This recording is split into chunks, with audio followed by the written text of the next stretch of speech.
LBR LBO Infrastructure Summit 2015, making Colombo a globally competitive city.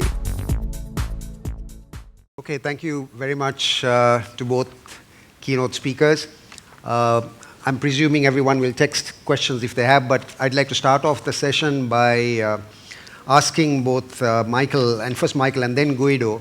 We heard two eminent policymakers who have lots of ideas and a vision for the Western region. Suresh and I come from a development background, real estate development background. What would be the key pieces of advice you would give to the policymakers on what you heard in order to either avoid certain pitfalls, in order to succeed? In very brief terms, can you just give the advice that you would want to give, having heard what you heard? That's a tough question to put it in a 1-minute statement.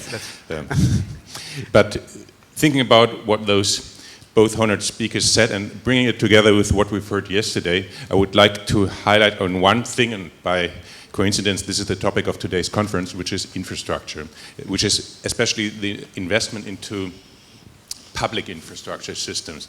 I think, and we've learned this also from the city of Stockholm yesterday,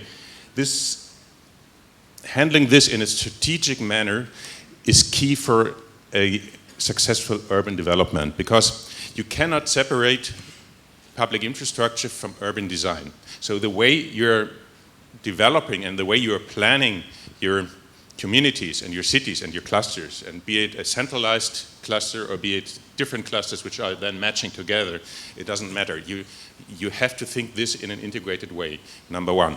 Number two, this is one of the toughest things to do because it requires tremendous investments and it requires a lot of time. We're talking about decades in terms of investments for infrastructure. And so you also, of course, you need a lot of discussion, you need really good governance to achieve this, but at the end of the day you need a decision. And then you need the stamina and the persistence to stay with your decisions, whether you're going through tough times or not. And so this would be one of my advices. Maybe I leave it like that for the time being. Okay. I have some others. Just one last thought on this. I think in urban planning, you always have to think big, and I've seen this in many cases here. And then at one point of time, you have to start, and all start is small. So think big and start small, and then have a plan B, and maybe even a plan C, because you must also, of course, must make decisions, but you always have to have the flexibility to think whether you're in the right direction. So the stamina, but also the flexibility to think again. Thank you very much. Guido, you want to add to what Michael just pointed out? Well, I think all the statements and vision presented is very encouraging for Sri Lanka. But it makes me also a little bit worrying, because in statements you cannot live, in statements you cannot work. And I hear statements as the most vibrant and livable cosmopolitan city, a livable city, an attractive city, etc., etc. But the question is, what do you mean with it? Because keeping and making these statements, does it mean that we go at home tonight, looking out of the window and sitting to wait for years how the city will become vibrant? That's not going to work, of course, because the next step is, that's an action plan. And in the old days, as you said, it takes time, but there is no time. If you want to be competitive, if you want to be global, they will take you over on the right or the left side. So working for another 5 years on a nice urban master plan, that's not the case. So the question is how you set up immediately a number of task forces, who immediately tackle up and pick up a number of issues. The train has already left the station.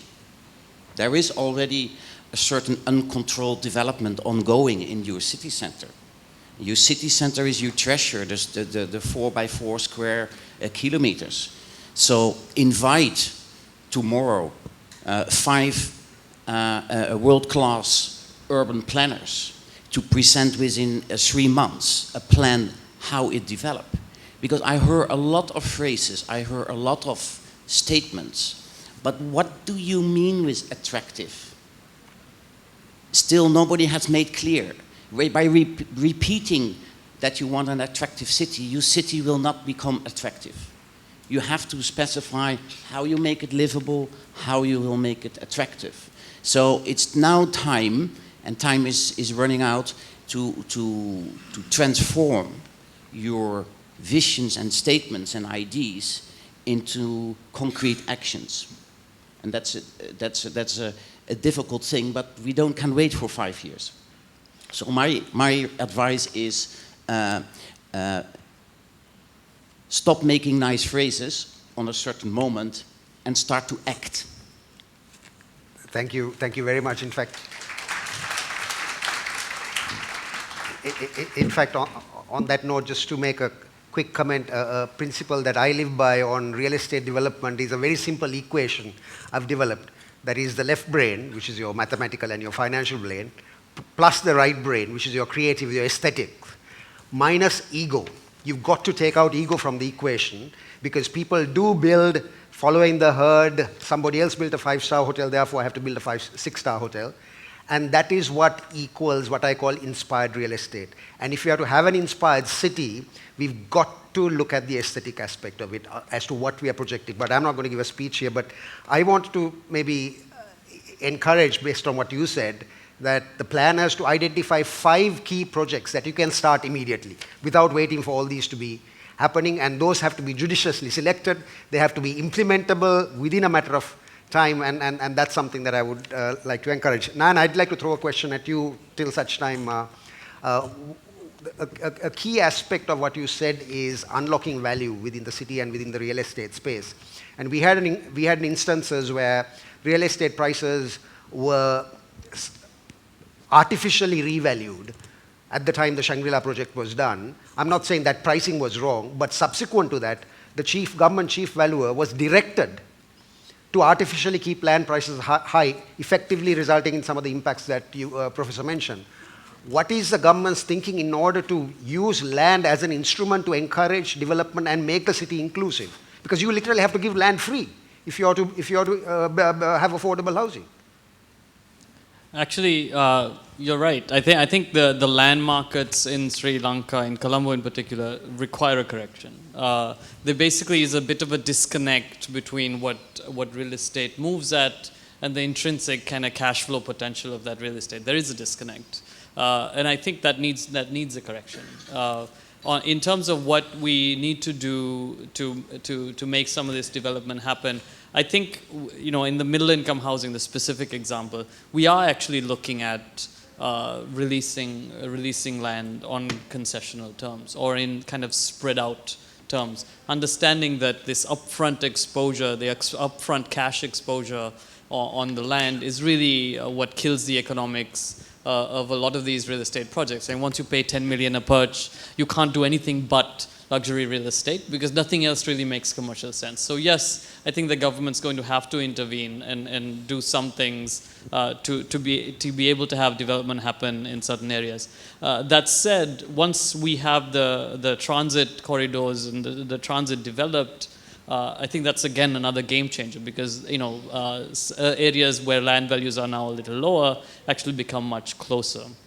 I just wanted to also just quickly respond to Guido if I can, to say this stuff is not all talk. There's actually task forces working on all these pieces we talked about. We've got a group working on the solid waste issue. We've got an active process going on the middle income housing. We've got a very active debate and discussion and engagement with funding agencies as well on mass transit. So there's actually a lot of stuff that is going on. So it's not all kind of talk and posturing. There's actually stuff getting done on the ground. I just wanted to kind of set that. Thank you. Professor, I would like to direct a question at you because it's all nice and flowery when we say that we are going to be inclusive, but in any development plan, there is going to be someone who is going to be left out. And I have always found that when you use certain words that either we are a democratic socialist republic or it's going to be inclusive, we tend to take suboptimum decisions. And what I want to ask you is the question of, if we were, a very simple question, if we were to have a policy that we would like to get rid of 100,000 three-wheelers from the roads in order to ease congestion, for example, are we looking at plans where we would retrain those three-wheelers to, say, participate in the construction industry where there's a shortage of labor? I'm just trying to address, stimulate some thought about the fact that some people could get left out. Actually,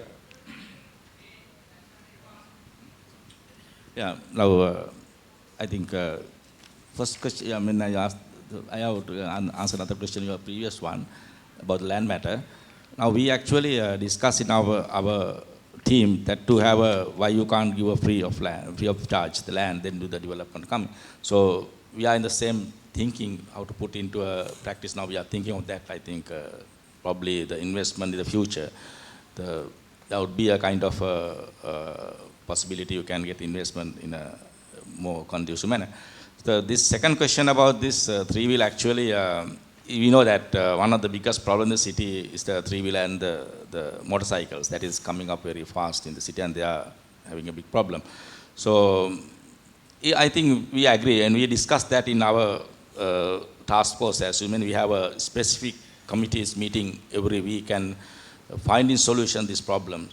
So we told that several times, but then again there is a politically, it has a certain political side of that, because the next day you remove them, you will have a big issue because they are. But anyway, the problem is not really not that. Problem is actually the policy of the financing policy actually. We have to start with that, because our financing policy of the what you call this transport sector, especially the leasing facility. So we had now we have 100% leasing facilities are given. Now it's come down 90%, 70%. So that make the reduction of coming this type of vehicle to the market, rather than the big four-wheelers. Four-wheelers, of course, there's the kind of a discipline. Three-wheelers always has a kind of indiscipline, because they break the, you can turn it in a shorter circle. So that makes a lot of problem. Anyway, we can, the other side of the whole social side, most of the three-wheel, the people who are young people are doing, actually, they are not going to any other job. They are just, after school, they're finishing their education, they just get a three-wheeler and put on the road. Even very difficult to get other sector. Thank you. Thank you, Professor. I'd like to move on to Suresh. Suresh, you're a developer. You're virtually overlooking I think the largest private sector investment in the city. Nayana mentioned the fact that build and they shall come, and we've seen physically, for example, certain clusters of hotels in the East Coast, Pasikuda. Yes, they were built, but no one came, and the room rates are not giving a return on investment. What is the decision-making process that you went through when you decided to build, in terms of the positioning of waterfront as well as Colombo City, and how to integrate it with, and how do you make investment decision to invest in the future in the built environment? Second question, and what advice do you have for the policymakers? What is a globally competitive city? I mean, a globally competitive city is a city where possibly the cleverest, the smartest, the most talented people would want to come and live. And that makes it globally competitive. Take the example of Singapore, London, or Singapore close to us, and London and New York, and that's what it is. And for that, it has to become a center of innovation, of entrepreneurship. And then it has to also become a place which has got some influence globally and regionally.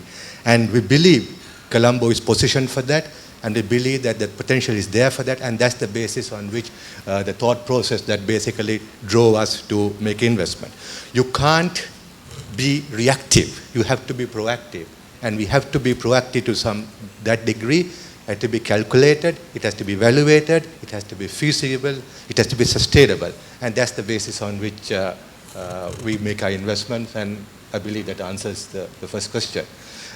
As for basically what advice I would give you all is policy. Policy is extremely important.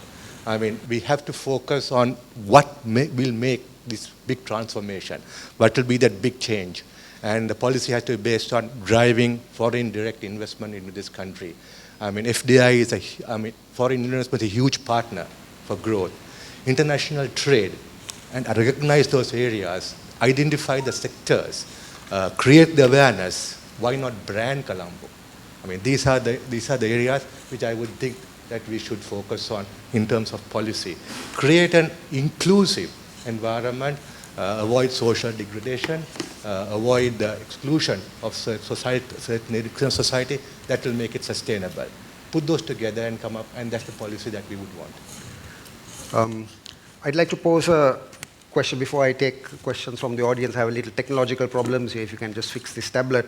To Michael, today's session is about both opportunities and challenges. And one of the challenges as a developer, and I'm sure Suresh also shares my thoughts on this, is Sri Lanka's competitiveness in the construction industry. Our construction costs, if you were to very simply look at it on a per square foot basis, is much higher than the regions, whether it's comparison with Thailand or India or Malaysia. We are in fact cheaper obviously than Singapore, but somewhere in between Thailand and Singapore, and that is inhibiting certain aspects of whether it's low-cost housing, etc. What are your views on the competitiveness of the construction industry, and what measures need to be taken to make that industry more competitive? Well, first of all, let me just voice one thought on the previous discussion, because I thought one could flip your question on how is it that we are taking someone out of the traffic and then others will suffer from it. You can flip this question around and say, any kind of investment I'm doing is only benefiting a special group in the society. And so any kind of investment, some people will ask, why are you spending taxpayers' money on this? For instance, on infrastructure, why are you spending this? And the Western region is benefiting from this, but others are not. So this is something you have to face anytime, and you have to make those decisions because they are long-term decisions. And then at the end of the day, you will have an overall benefit from those investments and from those decisions. And this is the easy part of Singapore, by the way, because they are not in a democratic or not that kind of democratic decision-making process. They can direct this far easier than a larger country with all those processing, but this is required. Now, construction cost. There are different kinds of construction cost, and there are different kinds of construction, and it's completely different whether you're in the affordable housing segment or whether you're in the segment of really high-density urban areas. And in high-density urban areas, I don't know the stats. I cannot compare now different countries, and there are different things which make up for cost. But one thing is for sure: if you are going for high-density and also middle-class construction or infrastructure construction, we are basically talking about quality, and we need to achieve quality. There's a saying in my country: at the end of the day, no one asks how much it was, but everyone asks who has done it. And we're talking about investments for 50 or 100 years. And so it must be competitive by pricing, for no doubt about that.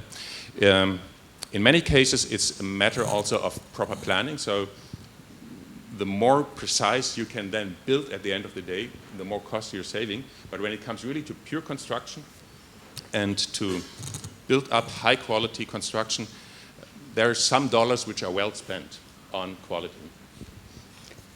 Thank you. One of the aspects that I think we did not touch on, and I'd like to pose this question to Nayana. It's, I think, laudable the fact that private sector investment is going to be encouraged as much as possible. However, private sector investment is driven by demand. And you mentioned about the luxury market being saturated, and that is because the luxury market hasn't attracted new demand. Now, during the times before we sold Asian Hotel Properties to John Keels, I was involved in running Asian Hotels Properties. 65% of apartments were sold to the diaspora. Now we have 2 million diaspora living in various parts of the world. In my assessment, 20% are upper middle income. Now, unless and until, if we attract that demand, I can assure you there is no glut in the apartment space. Now, touching on what Suresh said, that's where the policies come in, and that's where the positioning and the visioning and the aesthetics also come in. Any thoughts on what sort of policy initiatives are being thought of by the government to stimulate the demand side, which is going to result in investment? Yeah, I think you need to look at the demand equation. There's two chunks of it. Yes, there is the diaspora and the kind of foreign demand that can come in for the high-end segment. So I can't speak too much about what exactly is being done, but the fact is, if we do roll out these kind of city improvements and the enabling, the business enabling policies that we're trying to put in place, we expect we'll get more investment and create a better climate for it. For example, we've got an active process going on creating a kind of what we call a one-stop shop for kind of clearance of major investment projects. It's obviously a big problem. There's an active initiative going on now with BOI to set up systems to basically make it easier for people to come and live and set up shop here. But I think you can't forget that the foreign demand is a little bit more fickle than the pent-up local demand, which is why the middle income housing is really important, because what we're seeing in Sri Lanka is an interesting transformation. We have wealthier people. We have about 50% of the country's housing stock in less than 750 square foot buildings. Basically, people demand higher quality housing, and we're predominantly a single family detached housing country. And that transition, driven by land values, driven by lots of other factors, is going to transform into a more densified housing market. It's inevitable, and you're starting to see that happening in the suburbs of Colombo, which you didn't see 10 years ago. And I think that will continue. So I think there's two buckets of demand that will come, but the more interesting, the one that has not been touched and the one that needs a lot of support is this middle. And I think the top will also take care of itself. I don't want to be very negative on it. I completely agree, Nayana. It's I think one of the key policy initiatives of the government should be to retain our brain trust, so to speak, from migrating. And I've got some interest in the IT sector. And one of the key aspects why people migrate from this country is that any other country, within the first 3 or 5 years of working, you can afford a house and you can afford a car.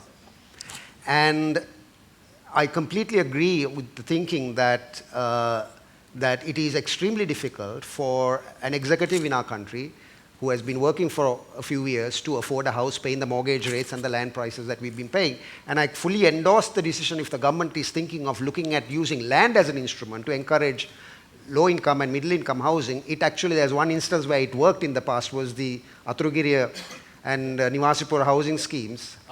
We're actually looking at land and finance. I think the bigger issue is not land, it's finance, it's housing finance. Because right now, the mortgage market is just very shallow in Sri Lanka, and the banks have a problem accessing long-term capital. And that's something we're really trying to alleviate, to get more penetration into the mortgage market. It's 5% of GDP now, as I said, it's dismal. And if we increase that, the ability of a larger group of people to afford housing goes up. So. No, absolutely correct, because in the days that I was involved with the BOI, the Atrugiriya and Niwasipura project, the RFP, the request for proposals, was issued to 10 banks. They had to identify the developer and then provide mortgage to the buyers. And the land was not given at the chief valuer's valuation, but the valuation was paid over a 20-year period. So again, land and finance were used as instruments to stimulate demand, but unfortunately, we've had a lacuna of so many years before this sort of structured thinking needs to be seen within government, because otherwise, just following a standard template, we are just going to have ad hoc development. I'd like to take a question from the audience. It's connected to traffic. Inclusive city, green city, whatever it is, it should be supplemented by disciplined people. maybe you're referring to driving. I mean, Guido, is there any thoughts that you can leave with us about the importance of, shall we say, discipline, whether it is, in living areas or roads? I think disciplined people start with a disciplined government, but I will not start this with that topic. I think disciplined people is a difficult subject. It's of course it's part of a culture. That's for sure, and any country has its particularities in terms of culture and driving behavior or etc. But it's also clear that if you give your city a different image, a different appearance, a different respect, that people will change their behavior.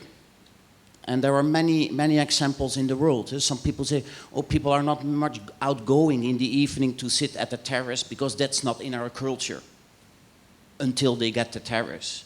How often I have discussed with mayors about a swimming pool in a city, and they said, our people don't swim.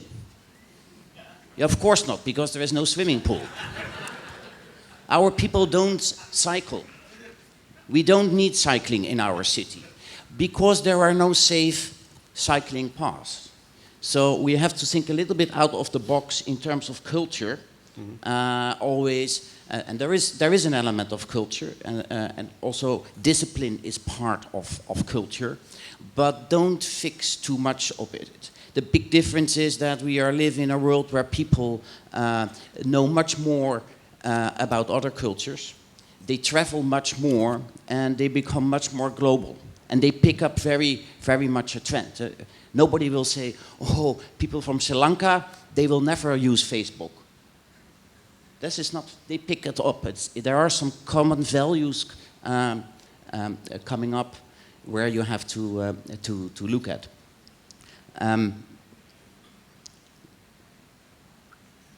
What I missed a little bit in the discussion, I want to add it before we finished, is continuing with making things more concrete, more pointing out.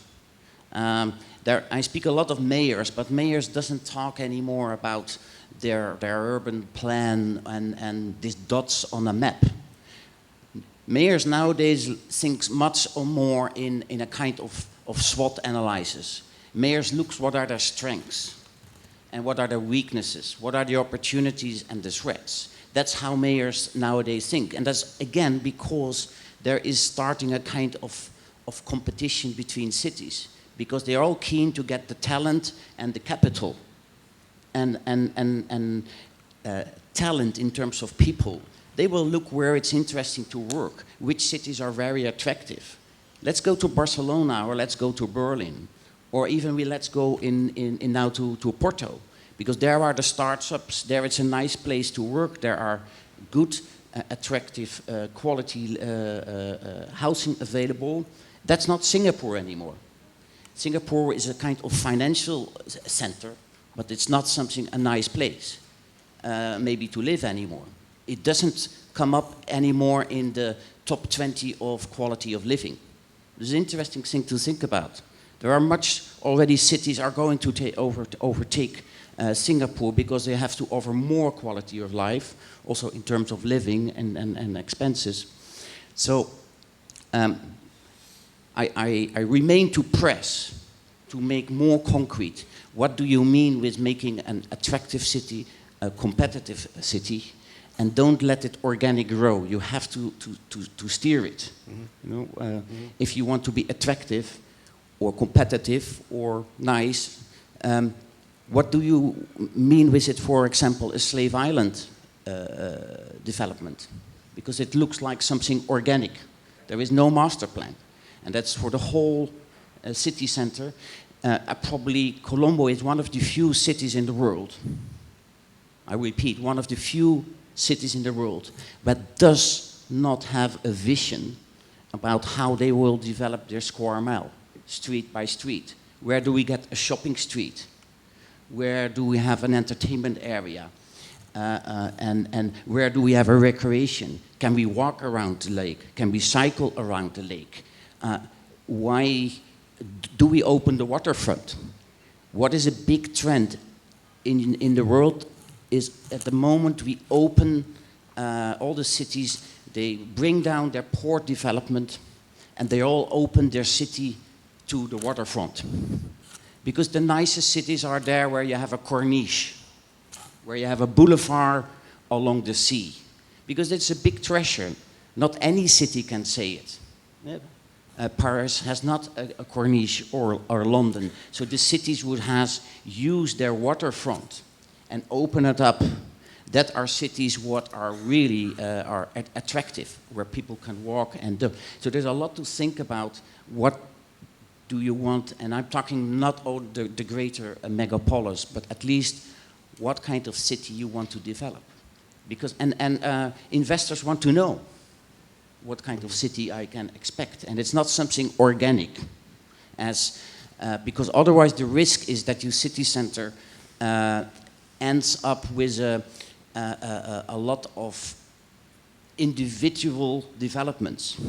They are not per definition bad, as the cinema in life, but if it's just a number of dots, that is not something what is a vision, it's something organic growing, and the government has a big task, and pick it up quickly. Sorry for my long that's words.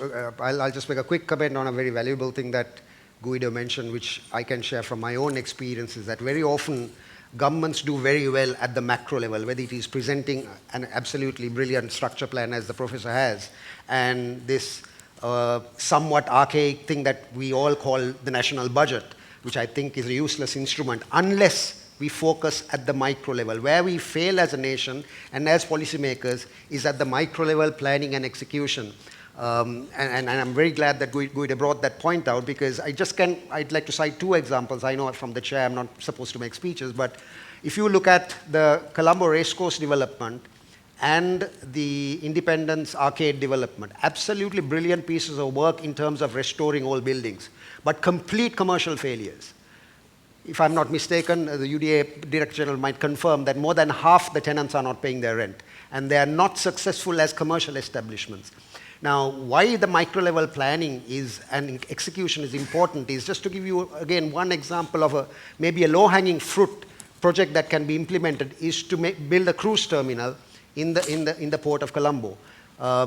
And if you're building a cruise terminal, you cannot just build a cruise terminal. You need to then master plan York Street. Look at what each building on either side of York Street should look like. Where should be the retail? What should be the planning for the facade for some of the colonial buildings? What should come next to Cargill's building or on top of Cargill's building? And then how does that connect to Dutch Hospital? How does that connect to the lighthouse and then to Port City? So it is at the micro level that this country has continued to fail, and I'm giving you all the encouragement to succeed, and I wish you well. I'd like to take some questions from the audience, because I'd like to end this session. It's got another 15 minutes or so, more on the vision aspect that you just raised. But there was a question about the airport city, and I'm not fielding some of the questions relating to the future sessions like financing. I know REITs is a financing subject we'll take later, but what is the relevance of an airport city? Can the audience have some understanding of what entails in the airport city? Because there was a question regarding that. Professor? Now, in the western region, there are 3 airports. Actually, one is the Katunayake Airport, and we have the Ratmalana Airport, and we have one in Kalutara. So, actually, we look at these airports, 3 airports. On Ratmalana, of course, there's a suggestion to close down, but anyway, we try to have a city airport. The Matukam, the Kalutara one, Katukurunda, we are going to have a training airports, like training the airport. When you take Katunayake, when you look at the globally, actually, most of the airports in the many countries are developed with many other activities, like it's a multiple activities.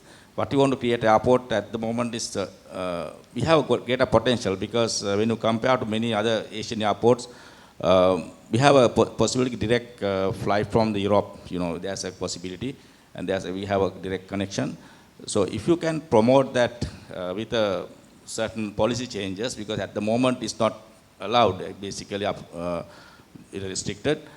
So if you can encourage giving policy kind of a direction, so we can get more flights, more passengers.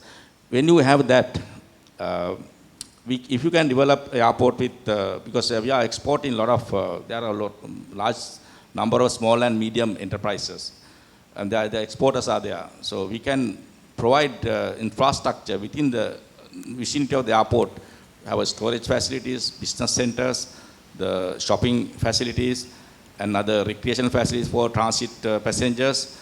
And there are kind of services we can provide it, even the convention facilities.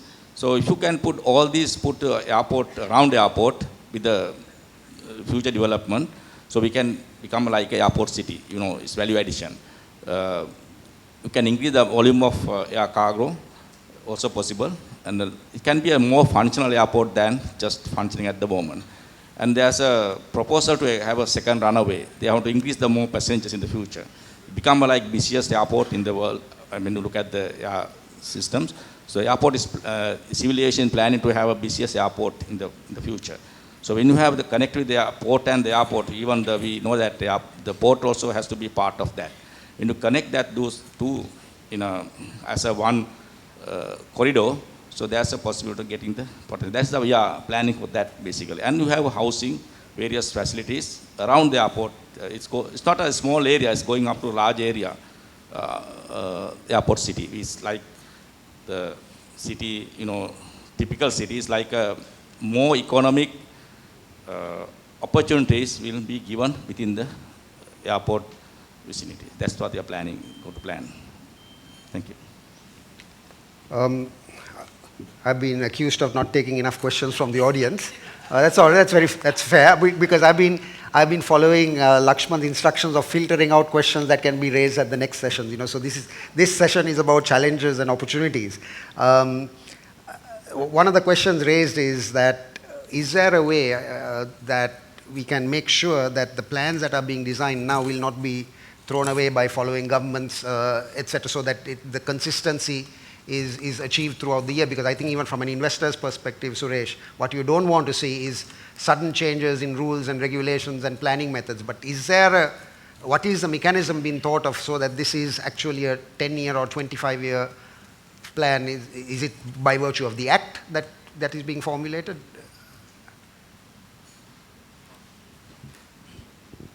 Actually, I think you might be better positioned to answer this, but my understanding is basically, there's two mechanisms. At the local level, the development plans that we do, we need to Guido's point, go into a lot more detail than we've done in the past. But we have the mechanism to gazette them and make them law.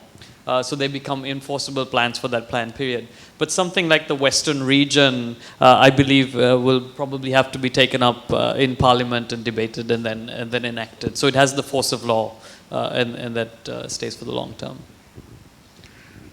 One more question before I sort of get to the next ones. There seems to be a lot of plans, but why have we failed so far? And why have we destroyed our city over decades? Suresh, you've been silent. You want to give a private sector perspective of? Can I have that question again? There seems to have been a lot of plans. Why have we failed so far, and why have we destroyed our city over decades? I don't know whether it's a lack of plans or whether there's lack of implementation of whatever the plans that have been there, because we've seen quite a few plans that have come through the way. I think it's basically the lack of a secure, stable, and efficient environment that is what is required to drive, talking about a private sector perspective, to drive private sector. So what we see is a lack of enthusiasm in the implementation, changes that take place consistently, and therefore the lack of the consistency that is required. And I think it's no shortage of planning, but it's a shortage of actually making it work, putting it to ground. I think that's an important question raised by the audience. So just to add to that, I believe the country's own balance sheet has an impact on what are having a consistent policy, whether it is investment incentives and things of that sort. So there is constant talk about whether tax breaks are the right instrument. And you want to add to? Yeah, so I think you're right. I mean, there's been lots of plans, and I think the critical missing piece in most of these is very diligent, analysis and effort on how to finance these plans. They stick to paper until we have the discipline to go into the nitty-gritty of each piece and say, look, how do we fund this? Because the state cannot fund it all. How do we fund this? And what policy moves need to be made to make each and every piece? So you've got to go down to the details. So if we're going to make mass transit happen, we have to sit down and think, how are we going to unleash the linked real estate value?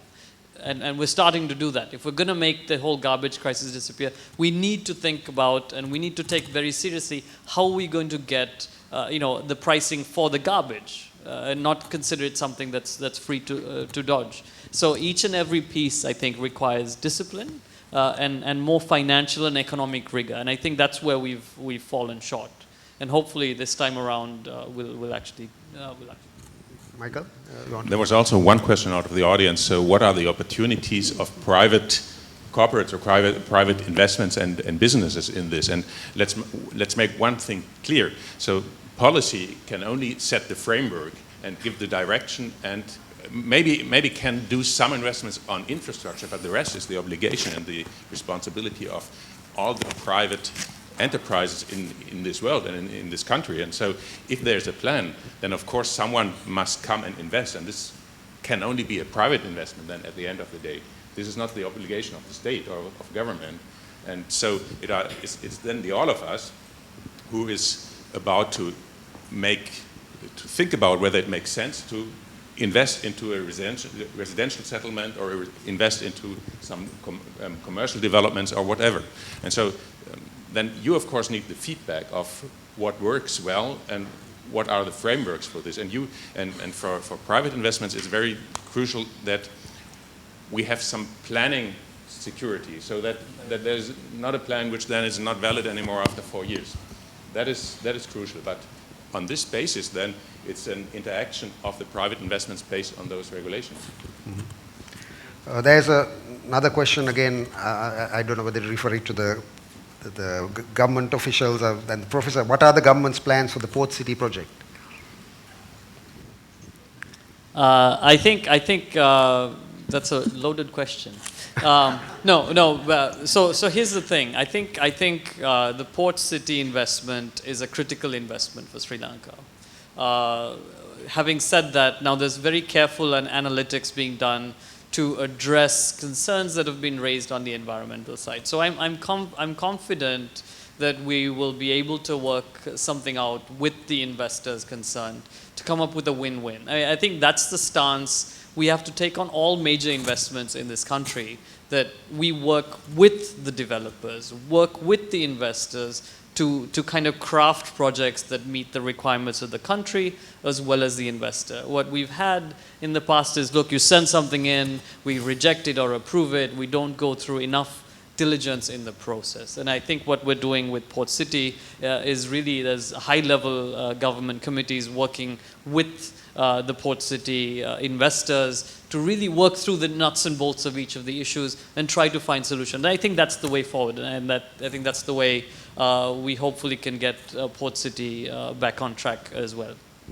Yes, it's a topic by itself. I would like to wind up this session by just touching on the final aspect of, since the topic of today's conference is Colombo being a globally competitive city, I think it's very important to maybe finish this session by touching on what Guido mentioned about what should be the vision for the city of Colombo. And when I posed this to Nayana before this session, he said, it's still being worked out, but I said, I'd like to elicit some ideas on that. So I'd like to maybe start with Suresh, because I think it's very important that when we look at Colombo city, that it should have an image and a positioning of its own, which overrides the image and positioning of Sri Lanka as a country, if the city is to be competitive. Guido mentioned Barcelona. We don't talk of Spain, we talk of Barcelona. So similarly, Suresh, what do you think should be the vision? And this, I'll pose this to each panelist and we'll wind up the session. Yeah, as I started off, I mean, ultimately what makes a global competitive city is that there's a demand for people to want to come, live here and work here. And that is that environment, the conducive environment that the city brings around that makes people do that. And one of the big things to me is basically knowledge institutions. That becomes the bedrock for the growth of a city. I mean, the upliftment of the knowledge, the skill levels of the people, and also drives the skills into the country. Yeah, of course, it has to be based on a multifaceted, multifunctional infrastructure. There's no taking away from that. But those will come in. The investments will take place. The demand will grow. Occupancy levels will be high. Investments will come in. But ultimately, there are a couple of things. Policy is very important. Policy must recognize, identify the areas, the sectors of growth, invest in those, drive those, create awareness.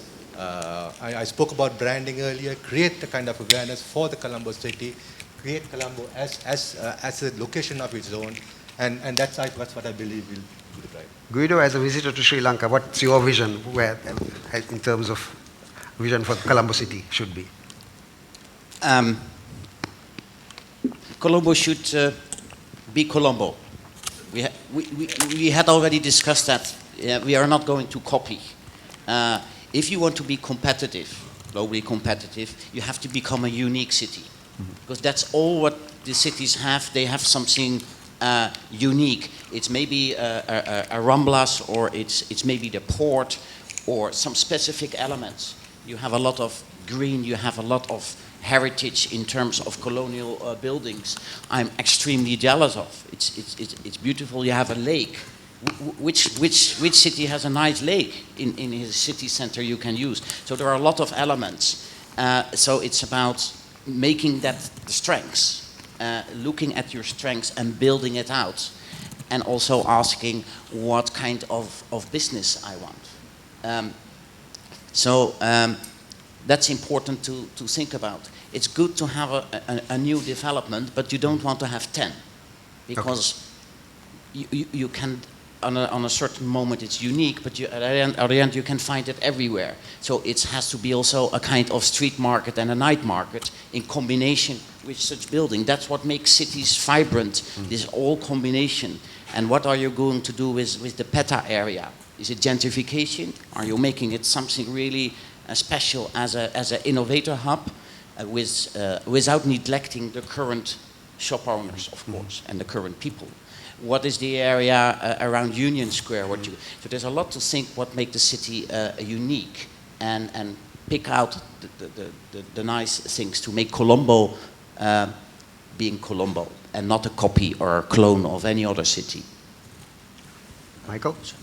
So I see the huge opportunity of being, or of emphasizing the sustainable development. So as you rightly pointed out, Colombo and Sri Lanka has a lot of cultural and also environmental heritage. This is a very prosperous country in terms of natural resources. It also has the advantage that it's not that crowded than many other places in the Southeast Asian world. So this is a sound basis to build upon and to prove the world that it's possible to combine economic growth with a responsible handling of the resources, be it natural resources, be it materials, be it also the way you're moving goods and people, and the way you're connecting to other parts of the world. And now we are going over and having a transition towards a smart world. So you can combine this sustainable development with many new intelligent and smart technologies, which even then increase value creation and show that you can generate benefit without more resource consumption. And if Colombo would manage to be a blueprint of this, I see a big opportunity in combining those two thoughts, which are now something new, which need to be developed. Professor, you want to make a comment about what you see as a vision for Colombo City?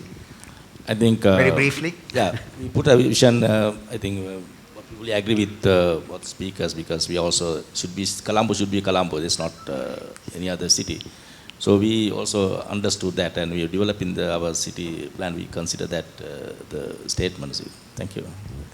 Nana, you want a quick comment? Yeah, again, I'll endorse Guido's view that Colombo must be Colombo. I think Colombo has some very unique features. As you said, we have interesting biodiversity. 1/3 of Western Province is wetland. We're probably the only city where there's endangered species like wildcats in the city, in the Diavanna, for example. So I think we need to play to that. We need to preserve that and conserve that. We need to look at our historic buildings, the heritage. Again, I think incredibly unique to have such a high concentration of old buildings still in relatively good shape. And as we've seen with the few restorations that have been done, can be phenomenal if they are really executed. So we capitalize on that. And we make space for the modern to come in without destroying the rest. But at the end of the day, I think we need to remember that cities are not about buildings or cars or anything. Cities are about people. And the vision, at least that I would like to see realized, that Colombo becomes a city for all Sri Lankans, a place where the rich, the poor, the kids, the adults, the elderly, the Sinhalese, the Tamils, the foreigners, whoever can come and live, work, and play, and love to be there. If we can create that space for people to be happy, for people to live good lives, I think then we succeed. On that note, I'd like to end this session. Thank you very much. I think Colombo should, the old and the new should blend as a livable city seamlessly so that it has a distinct positioning of its own. Thank you very much for all the panelists and the speakers. Thank you so much, Tilan, skillfully chairing the session and helping us by stopping on target. Thank you so much. Just a few things. Tilan added to our terminology today. So we were talking about, responsive cities, inclusive cities yesterday. Hey, now we are talking about inspired cities. So with that, thank you so much, and please put your hands together once again and thank our speakers.